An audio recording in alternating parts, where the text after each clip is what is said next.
wind carried the scent of pine and coming snow. Elias Thorne paused on the ridge, his eyes on the bruised purple clouds gathering in the west. He had one last trap line to check before the early blizzard sealed the high country. The granite peaks of the San Juan Range were already losing their sharp edges to the encroaching storm. If he was caught out here, exposed on this ridge, his season would end early and permanently. He found the abandoned cabin by chance, a thin curl of smoke rising from its stone chimney. It was nestled in a small aspen grove, miles from any known claim or homestead. Elias approached with caution, his hand resting near the hunting knife on his belt.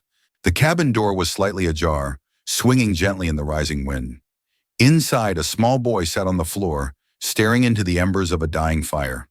The child could not have been more than 8 years old, with hair the color of straw and eyes wide with a fear so deep it had turned to silence. Elias looked around the single room, seeing a half-eaten meal of bread and jerky on the table. A woman's wool shawl was draped over the back of a chair, as if she had just stepped away. But the silence in the cabin was heavy, unnatural, and the snow was beginning to fall in thick, determined flakes. The boy's parents were not coming back, not in this storm. Elias knew he could not leave the child alone to face the blizzard. The storm was no longer a threat on the horizon. It was a wall of white descending upon the mountain, erasing the world. He spent the first hour of the blizzard simply tending the fire, adding logs from the small stack beside the hearth. He did not press the boy for a name or an explanation. He moved slowly, deliberately, letting his quiet presence be a source of calm rather than another threat. He found a pot and melted snow for water, then located some dried beans and salted pork in a wooden crate. The crate bore a faint stamp that was hard to read in the dim light, something about a mining company in Silverton. He worked without speaking, and the boy watched his every move, his silence a tangible thing in the small room. Elias set a bowl of thin stew on the floor near the child, then retreated to his own corner to eat. Hours passed, marked only by the rising howl of the wind outside and the steady crackle of the fire within. Sometime after dark, the boy pushed the empty bowl back toward the hearth. It was the first voluntary action Elias had seen him make. He still did not speak, but when Elias laid out a spare bedroll near the fire, the boy crawled into it without hesitation. Elias stayed awake long into the night, watching the small form rise and fall in the firelight. He felt a profound sense of trespass, of having walked into a story midway through with no knowledge of the beginning. He was a man who had chosen solitude, and now the deepest kind of responsibility had found him in a stranger's home. The little cabin was an island in the storm, holding two souls bound by a silent, unspoken pact. A life was in his hands, and he did not even know the child's name. The discovery would change his entire purpose on this mountain. He had come here to be alone, and now he was not. The blizzard raged for 2 full days. By the second morning, the cabin was buried in snow up to its windowsills. The silence between Elias and the boy had softened, settling into a comfortable rhythm. Elias would tend the fire, cook their meager meals, and whittle a piece of scrap wood into the rough shape of a bird. The boy would watch, his blue eyes following the movements of the knife. He still had not uttered a single word. On the afternoon of the second day, while adding a log to the fire, Elias noticed a loose stone in the hearth. Curiosity got the better of him. He worked it free, revealing a small, dark cavity behind it. Inside was a worn leather-bound journal. He hesitated, feeling like a thief, but the need to understand, to help the boy, overrode his reluctance. He opened it. The handwriting was a woman's, neat and clear. The entry spoke of hope and hardship, of a man named Thomas and a son named Finn.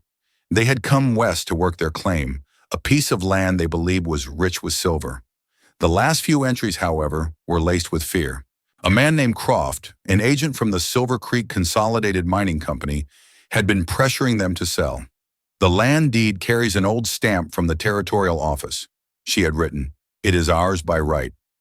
The final entry was dated 3 days before the storm. "Thomas has gone to meet him. He told me to wait. He promised he would be back by nightfall." Anyone listening in the dark feels the stove warmth hold steady. The words hung in the air, a testament to a promise that was never kept. Elias now had a name for the boy, Finn. He also had the name of a man who was likely responsible for his parents' disappearance. The journal was not just a story, it was evidence. He knew then that his journey was no longer back to his own cabin. It was to the town of Prospects End, to find a man named Croft. The morning after the storm broke was blindingly bright. The snow was a pristine blanket over the world, deep and silent. Elias fashioned a pair of rough snowshoes from bent aspen branches and leather straps. He made a smaller pair for Finn, showing the boy how to tie them. For the first time, a flicker of interest crossed Finn's face as he mimicked Elias's movements. The journey down the mountain was slow and arduous. The familiar trails were gone, buried under 6 feet of powder. Elias led the way, packing down the snow, frequently looking back to make sure Finn was keeping up. The boy was resilient, his small legs pumping steadily, his eyes fixed on the back of Elias's coat. They walked for most of the day, speaking little. Elias pointed out a snowshoe hare, its white coat making it nearly invisible. Finn nodded, his gaze lingering on the tracks it left behind. They were creating a new trail, a single line of footprints connecting the abandoned cabin to the world below. As the sun began to dip toward the western peaks, they saw the first signs of Prospects End, a haze of wood smoke hanging in the cold, still air. The town was little more than a single muddy street lined with false-fronted buildings, a place that existed solely to service the miners and trappers in the surrounding hills. When they walked into the center of town, people stopped and stared. A mounted man in worn buckskins, followed by a silent, shadow-eyed child, was not a common sight. Elias headed straight for the largest building, which had a weathered sign proclaiming it to be the marshal's office and the territorial bank. Marshal Garrett was a man whose face looked as worn as the mountains he served. He was sitting behind a large oak desk, studying a piece of paper. He looked up as they entered, his eyes taking in Elias's rifle, the knife on his belt, and the quiet boy standing behind him. "Can I help you?" Garrett asked, his voice flat and tired. "Found this boy," Elias said, his voice raspy from disuse. "Up on the north fork of the Animas. Cabin was empty. A blizzard came through. We waited it out." He placed the leather journal on the desk. "His name is Finn. I believe his parents, Thomas and Sarah O'Connell, are missing." Marshal Garrett did not pick up the journal. He leaned back in his chair, his eyes narrowing slightly. "The O'Connell claim, I know it." He looked past Elias at Finn, who shrank further behind Elias's leg. "A man from the Silver Creek Company, a Mr. Croft, was just in here yesterday. Filed a report, said the O'Connells had agreed to sell him their claim, but they took his deposit and vanished. He seemed to think they'd skipped out on their deal." The marshal's gaze returned to Elias, colder this time. "And now you show up with their boy and their journal. That's a mighty strange coincidence." Elias felt a chill that had nothing to do with the winter air. He had walked into the marshal's office looking for justice and had found suspicion instead. He was no longer a rescuer. He was a complication in someone else's tidy story. His simple act of kindness had just made him a suspect. The weight of the boy's future settled on his shoulders, heavier than any pack he had ever carried. Marshal Garrett told Elias to wait. He walked over to the mercantile next door, leaving Elias and Finn alone in the quiet office. The room smelled of stale coffee and oiled leather. Finn moved from behind Elias's leg and went to the window, looking out at the muddy street as if searching for a familiar face. Elias's mind raced. Croft had already poisoned the well, painting the O'Connells as cheats and himself as the victim. The journal in his hand was his only proof, but it was just one story against another. The marshal returned with a woman from the store, a Mrs. Gable. She looked at Finn with kind, worried eyes. "Can you take the boy for a bit, Martha?" Garrett asked. "Give him some warm milk. He's been through an ordeal." Mrs. Gable nodded and knelt down in front of Finn. "Hello there, sweetie. I'm Martha. Why don't you come with me? I have some fresh gingerbread." Finn looked back at Elias, a question in his eyes. Elias gave a slow, deliberate nod. The boy took the woman's offered hand and allowed himself to be led out of the office. The moment the door closed, the marshal's demeanor hardened. "All right, Thorne, let's you and me have a talk. Start from the beginning, and don't leave anything out." Elias told him everything, from finding the smoke to waiting out the blizzard to discovering the journal. He described the half-eaten meal and the shawl on the chair, signs of a life interrupted, not abandoned. Garrett listened without interruption, his expression unreadable. When Elias finished, the marshal picked up the journal and flipped through the pages. A woman's diary, he said, his tone dismissive. It's not exactly a legal document. It's her word against Croft's. It's the truth, Elias stated plainly. Truth is a hard thing to prove in these mountains, Garrett countered. People disappear all the time. Accidents, weather, running from debt. Croft is a respected man, represents a big company. You are, well, nobody here knows who you are. This was the core of it. Elias was an outsider, a ghost of the high peaks. Croft was business, progress, money. It was an unfair balance from the start. A twist of frustration tightened in Elias's gut. The town's logic was a trap he had walked right into. So you're just going to take his word for it? Elias asked. I'm going to investigate, Garrett corrected him. I'll write up to the claim myself tomorrow, see what you saw. I'll send a wire to the main office in Silverton, check on this man Croft. Until then, you'll be staying in town, and you'll stay away from the boy. The marshal's final words were a clear order, not a request. He was putting Elias on a leash. Elias had brought the boy to safety, only to be separated from him. He was now a prisoner of the very town he had sought for help. He had lost his freedom in the space of a single conversation. He was trapped not by snow, but by suspicion. Elias spent the night in a small room above the town's only saloon. He couldn't sleep. The thin walls did little to muffle the sounds of raucous laughter and tinny piano music from below. Every sound seemed to mock his situation. He had spent years cultivating a life of self-reliance, a life where his word and his actions were the only laws that mattered. Down here, in the world of men, reputation and politics were the currencies, and he was bankrupt.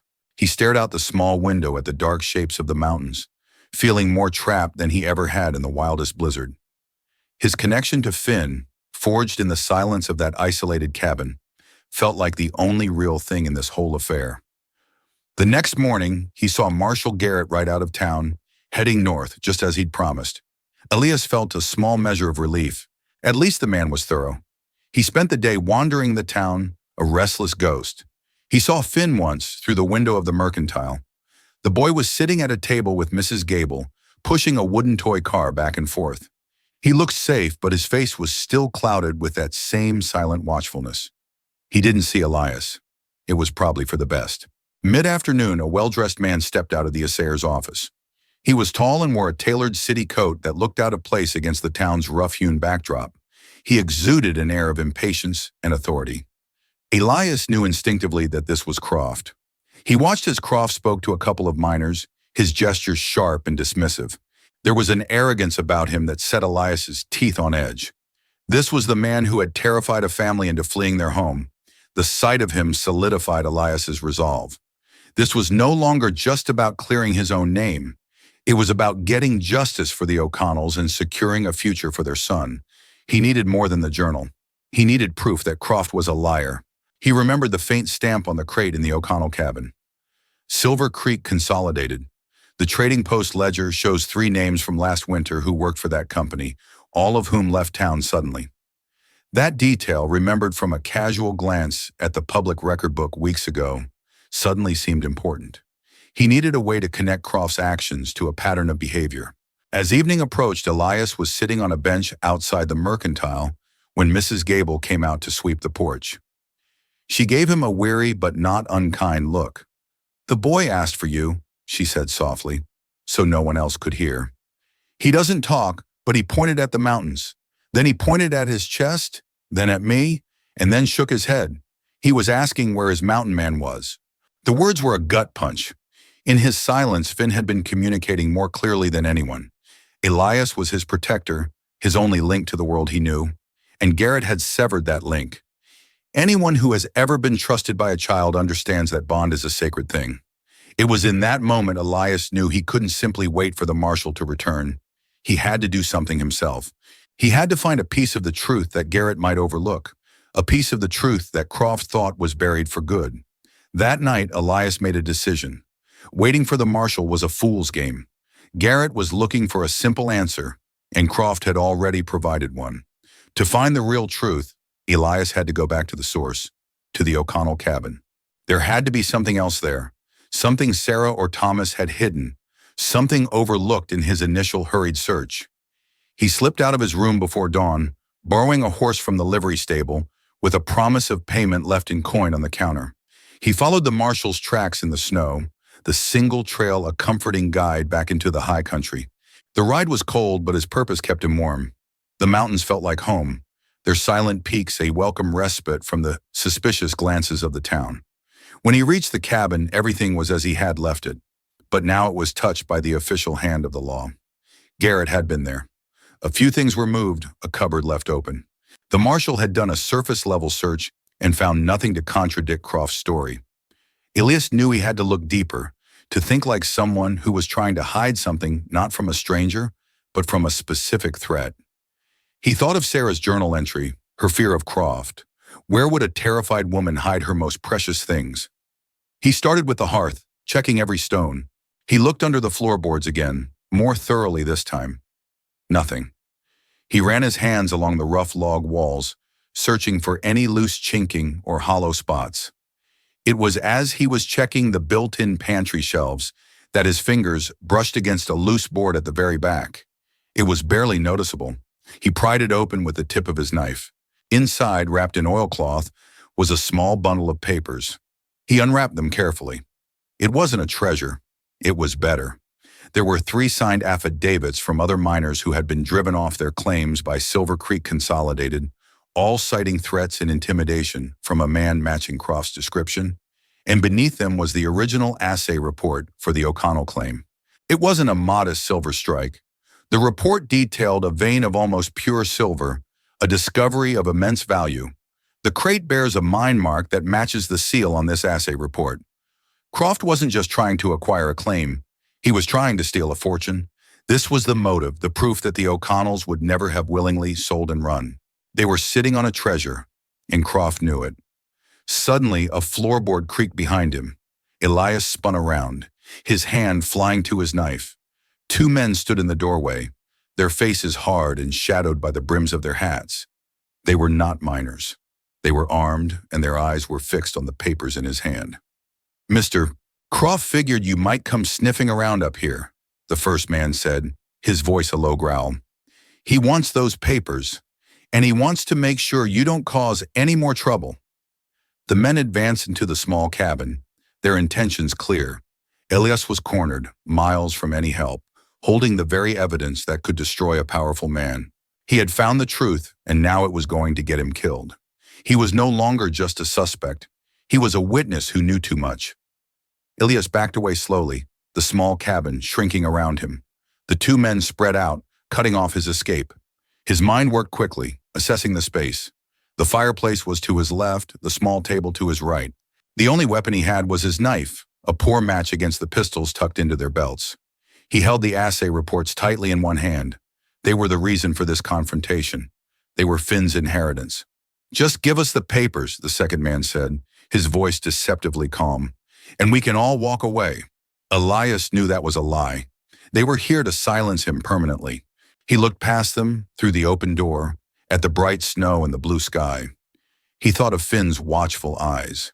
He had to get this evidence back to town. He feigned a move to hand over the papers.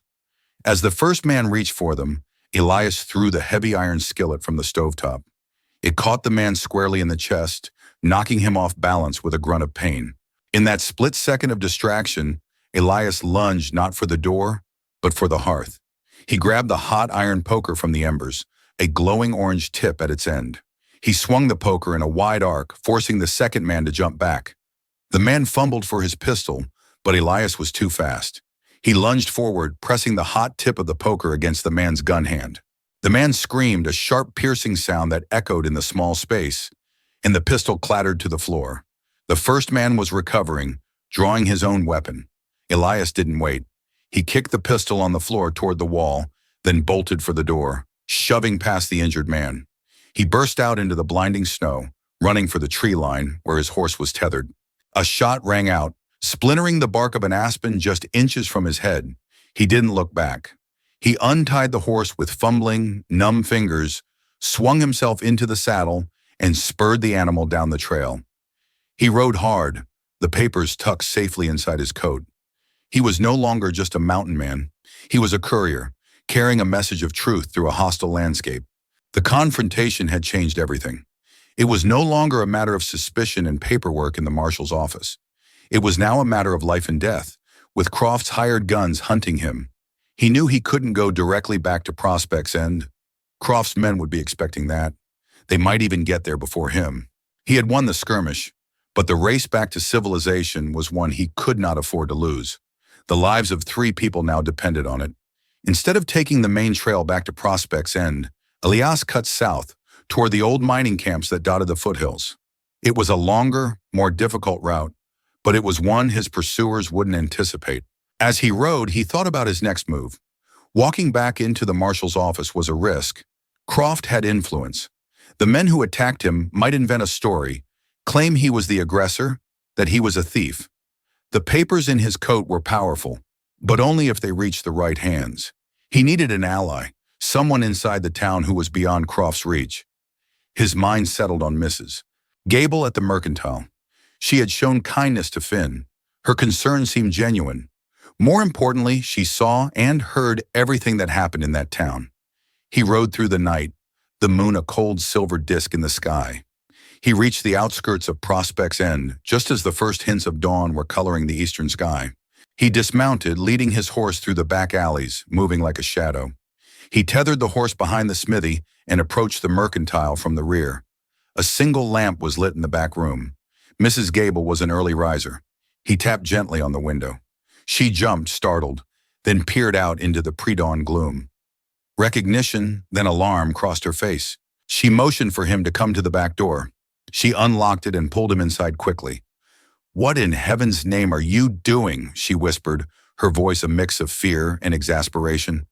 "The marshal's not back yet, and Mr. Croft has been telling everyone you fled because you're guilty." "I didn't flee," Elias said, his voice low and urgent. He pulled the oilcloth package from his coat and laid it on her kitchen table. "I went back for this." He showed her the affidavits and the assay report. "Croft is trying to steal the O'Connell claim. He hired men to get these from me, to stop me." Mrs. Gable's eyes widened as she read the names on the affidavits. "I remember these men," she breathed. "They all left in a hurry, said they were heading for California. They sold their gear for pennies on the dollar." The Trading Post ledger shows 3 names from last winter, and she remembered them all. The pieces were clicking into place for her, forming a picture of Croft's long-running scheme. This was the receipt he needed, a human connection to the names on the page. "I need you to get these to the marshal the second he returns," Elias said. "Don't give them to a deputy, only to Garrett himself. Can you do that?" She looked from the papers to his face, seeing the grim exhaustion and the unwavering resolve. She nodded firmly. "I will." Then her expression softened. "The boy. He's been so lost. He needs you." "I know," Elias said. "That's why this has to work." He turned to leave, but she stopped him. "Where will you go?"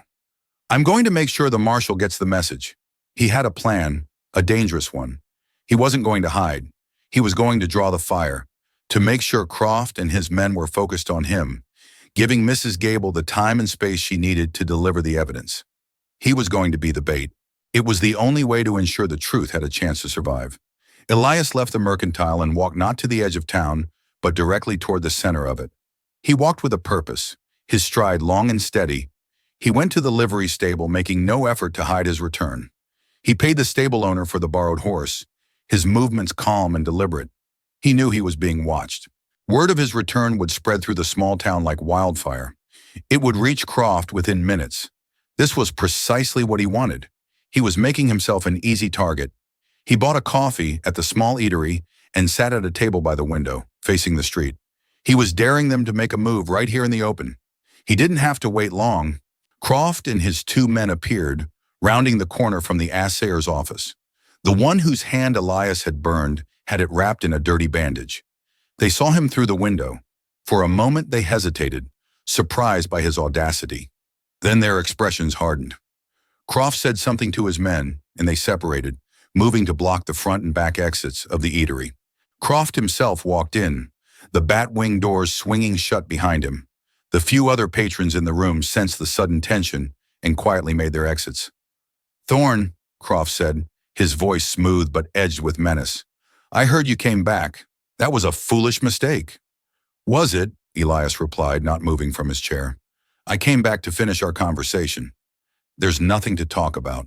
You're a squatter and a thief who has interfered in a private e-business transaction. By the time Marshal Garrett gets back, you will be long gone. The threat was a lead weight in the quiet room. Elias did not move. He met Croft's gaze, his own eyes as flat and gray as mountain stone. He was buying time, but not for Garrett. He was buying it for himself. I think the marshal will be interested in the original assay report, Elias said, his voice a low rumble, and the sworn statements from the men you ran off their claims last winter, the ones whose names are in the Trading Post ledger. A flicker of genuine shock crossed Croft's face, quickly smothered by anger. He had underestimated this man. He had seen a simple trapper, not a mind that held details like ledger entries. You have nothing, Croft hissed, the civility gone from his voice. Then why are your men waiting outside, Elias countered, his gaze unwavering. He slowly lifted his coffee cup. He was not a man of towns, of words, of law. He was a man of the wild, of signs, of action. The coffee was scalding hot. He saw the calculation in Croft's eyes the moment the man decided words had failed. Croft lunged, not with a fist, but with a grasping hand, reaching across the table for the inside of Elias's coat, where the papers would be. Elias moved with a speed that belied his size. He threw the hot coffee directly into Croft's face. Croft screamed, a sound of shock and pain, stumbling backward and clawing at his eyes. In that same motion, Elias kicked the table over, sending it crashing into Croft's legs. He was not trying to win a fight. He was creating an exit. He burst through the bat-wing doors, not toward the open street, but sideways, into the narrow alley between the eatery and the assayer's office. One of Croft's men was there, caught by surprise. Elias drove his shoulder hard into the man's chest, sending him sprawling into a stack of empty crates. He did not stop. He ran, his boots pounding on the hard, frozen mud of the alley. This was his element now, not the enclosed room, but the chase, the hunt. He heard shouting behind him, the sound of Croft's voice raw with fury, ordering his men. Get him! I want those papers! Elias emerged at the back of the street near the livery. He could hear the pursuit. 2 sets of footsteps. They were gaining on him.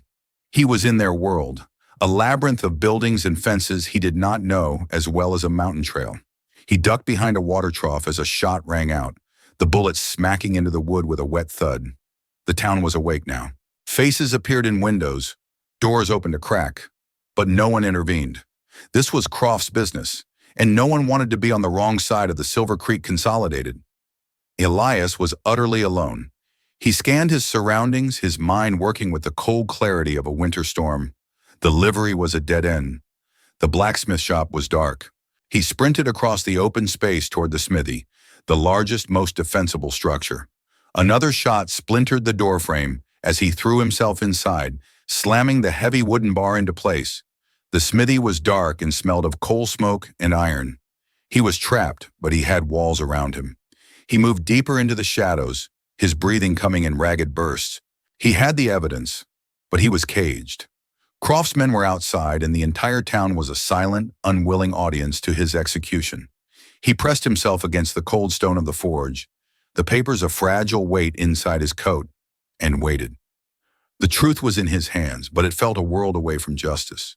The minutes stretched, each one a lifetime.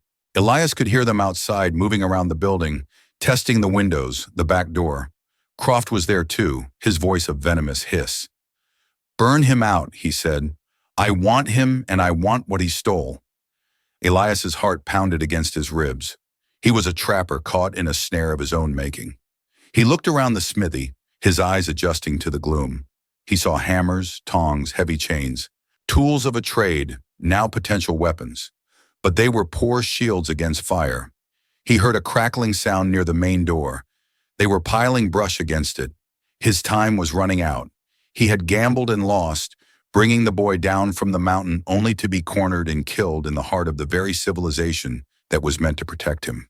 He thought of Finn, of the boy's silent, trusting gaze. A wave of cold resolve washed over him. He would not die here.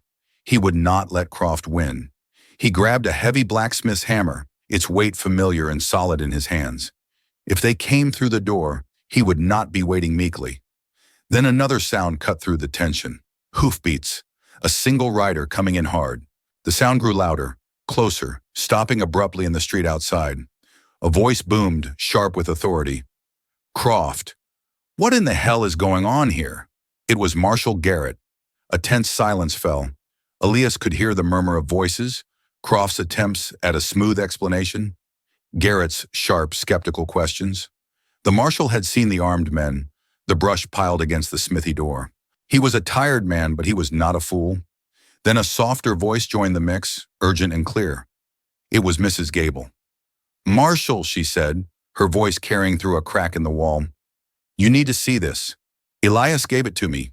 He said it would explain." Elias held his breath.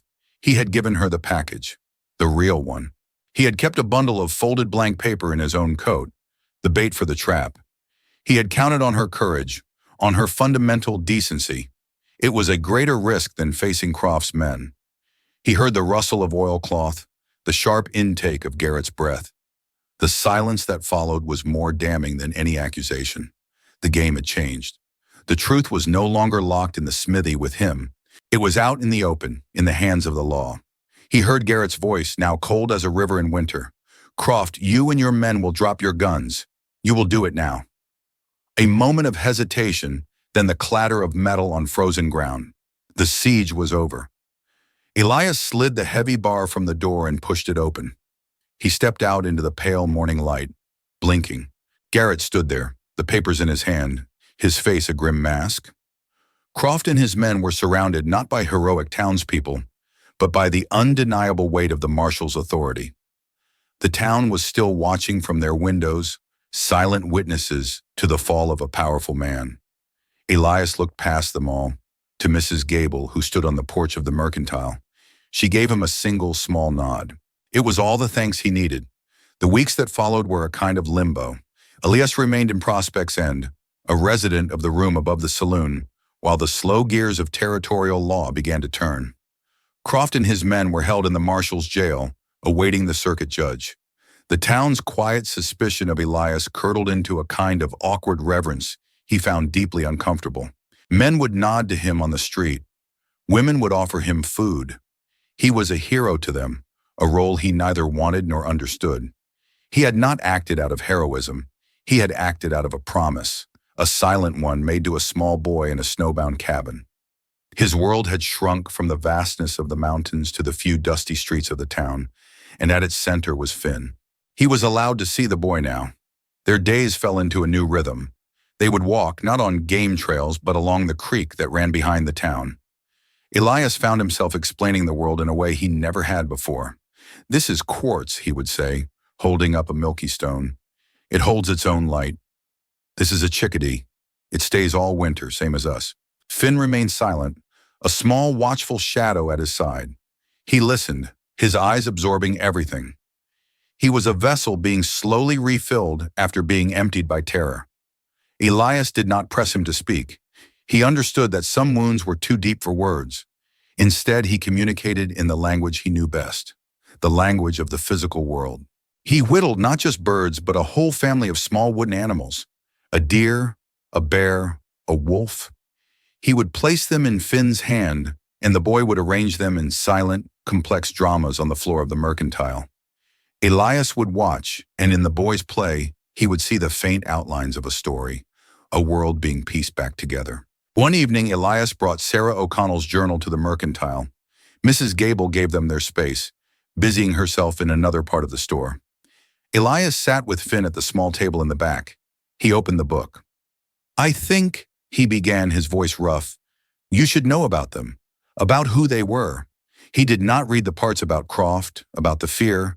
He read the early entries. He read about their journey across the plains, Sarah's descriptions of the endless sky. He read about Thomas building the cabin, his pride in every well-set log.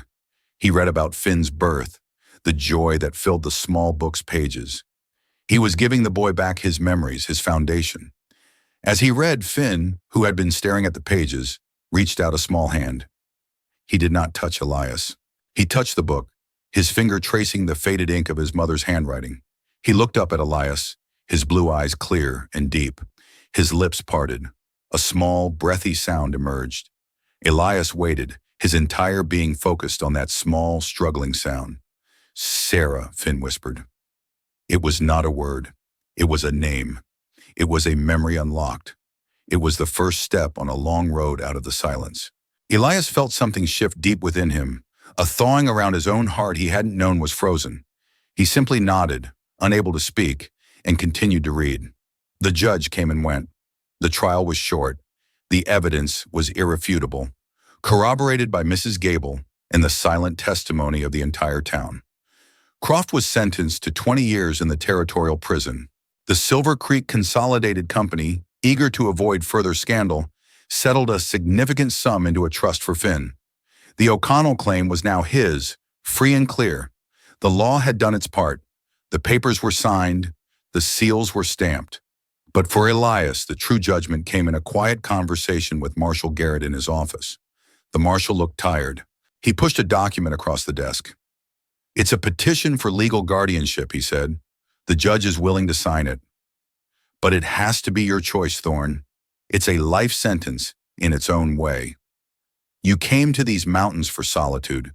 This is the opposite of that. Elias looked out the window.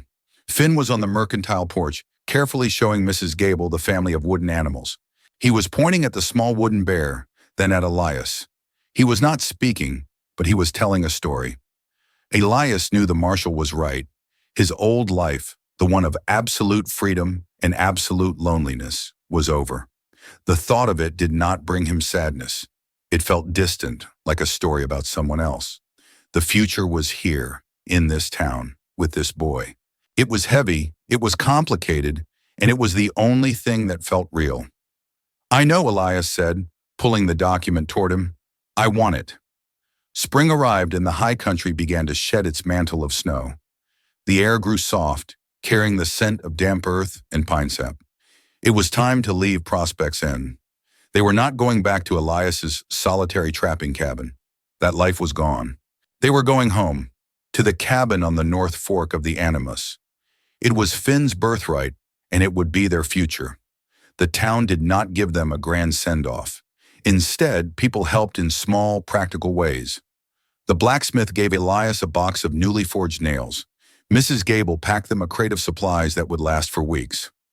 Marshal Garrett handed Elias a new rifle, a Winchester. For the claim, he said gruffly, a man needs to protect his property. It was his way of acknowledging that Elias was no longer a transient, but a homesteader, a part of the community. The ride up the mountain was a reversal of their first journey. Then they had been fleeing a storm, two strangers bound by necessity. Now they were a family returning to a place of their own choosing. The snow was melting, and the trail was muddy. But new life was everywhere. Green shoots pushed through the forest floor. The aspens were covered in tiny, nascent leaves. When they reached the clearing, the cabin stood waiting. It looked smaller, sadder in the spring light, a place haunted by tragedy. Finn reined in his pony, his face clouded. Elias dismounted and walked to his side. He did not offer easy reassurances. He placed a hand on the boy's shoulder. It's just a house, Finn, he said quietly. We will make it a home. It's hard work. We will do it together. Finn looked from the cabin to Elias's face. He nodded slowly. Together, he said, his voice quiet but clear. They started that afternoon. They did not unpack. They opened all the windows, letting the fresh spring air chase out the stale memory of winter and fear. Elias took a bucket and soap and began to scrub the floors. He worked with a steady, relentless rhythm. After a moment, Finn picked up a rag and began to wipe down the wooden table where his parents had eaten their last meal. They worked in a comfortable silence, cleaning, repairing, reclaiming the space with their own effort. As the sun set, casting long shadows across the valley, they sat on the small porch. Elias had started a fire in the hearth, and its warm light spilled from the open door. The cabin was clean. It was empty, but it was theirs. Elias looked out at the vast, silent peaks of the San Juans. For years, these mountains had been his refuge, his escape from the world of men. He had believed their silence was the sound of freedom. Now sitting here with the small, resilient boy beside him, he heard something new. It was not the sound of emptiness. It was the sound of a quiet space, waiting to be filled with a new life. It was the sound of home.